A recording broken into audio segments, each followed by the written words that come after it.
Assalamualaikum warahmatullahi wabarakatuh. Halo semuanya, perkenalkan saya Nabila Nawaidah, mahasiswa dari YIN Ponorogo, jurusan Hukum Tata Negara semester 5. Di sini saya membuat video untuk memenuhi tugas UTS mata kuliah Etika Profesi Hukum yang diambil oleh Mem Ayu, dan saya akan membahas mengenai pelanggaran kode etik profesi pengacara dan hakim, serta bagaimana hukuman yang akan dijatuhkan kepada mereka yang melanggarnya. Seperti yang kita ketahui bahwasanya pengacara dan hakim itu merupakan pelaku utama dalam menegakkan hukum. Pengacara dan hakim itu punya tanggung jawab yang penuh dalam menegakkan integritas dan keadilan. Lalu bagaimana jika mereka melanggar kode etik profesi mereka? Sebelum kita masuki intisari dari video ini, saya akan sedikit menjelaskan mengenai tiga perihal, yaitu etika profesi dan etika profesi hukum. Apa sih etika itu? Etika adalah prinsip-prinsip moral yang mengatur individu atau tindakan yang dilakukan sesuai dengan nilai moral. Sedangkan profesi yaitu karir atau pekerjaan yang membutuhkan keahlian khusus dan pendidikan formal. Sedangkan etika profesi hukum yaitu aturan dan pedoman yang mengatur perilaku dan profesional hukum. Hari ini bertujuan untuk memastikan bahwa hanya mereka melakukan tugasnya itu sudah sesuai dengan integritas atau belum. Ngomong-ngomong soal integritas, apa sih integritas itu? Integritas adalah sikap jujur atau konsisten. Integritas itu penting untuk membangun kepercayaan. Kode etik profesi pengacara dan hakim merupakan seperangkat aturan yang mengatur perilaku mereka dalam menjalankan tugasnya. Untuk pengacara, kode etik mencakup kejujuran dalam klien, kerahasiaan, dan menghindari konflik kepentingan. Sedangkan dari sisi hakim, kode etik itu menekankan bahwasanya pentingnya berindependensi dan keadilan dalam mengambil keputusan. Hakim dan pengacara itu mempunyai tanggung jawab untuk menjaga martabat profesi hukum dan mempersiapkan proses hukum itu dengan seadil-adilnya.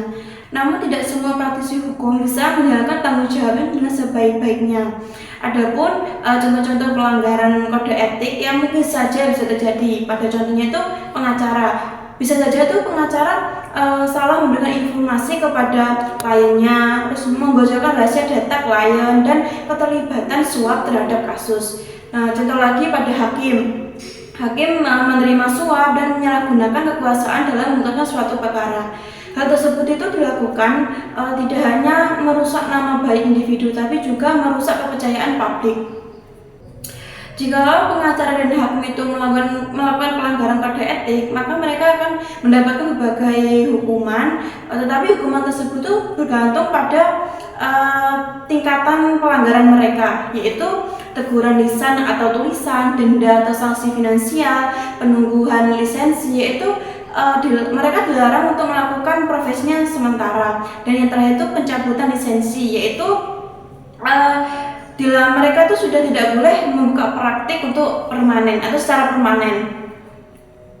Lalu apabila diduga ada pelanggaran kode etik, maka proses investigasinya itu dilakukan oleh komisi etik atau dengan Dewan Kehormatan Profesi Hukum. Mereka akan mencari bukti, sanksi dari pihak pelapor maupun terlapor. Jika memang sudah terbukti bahwasanya itu benar-benar terjadi, maka hukum akan dijatuhkan pada mereka, tetapi sesuai dengan tingkatan perlakuan pelanggaran mereka. Hal ini tuh dilakukan untuk menjaga integritas dan menegakkan keadilan. Kode etik adalah tanggung jawab moral yang tidak bisa diabaikan oleh pengacara maupun hakim ataupun profesi-profesi lainnya. Integritas, kejujuran, profesionalisme yaitu merupakan nilai moral yang harus diutamakan agar kepercayaan publik terhadap sistem hukum itu tetap terjaga. Lalu pelanggaran kode etik itu tidak hanya merugikan nama baik atau karir atau apa, tapi juga merusak seluruh tatanan keadilan.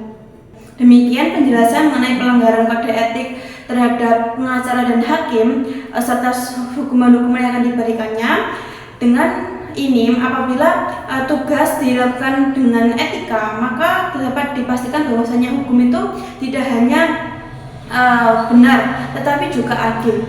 Sekian dari saya, kurang lebihnya mohon maaf. Saya Nabila Nawaidah, mohon izin undur diri. Wassalamualaikum warahmatullahi wabarakatuh.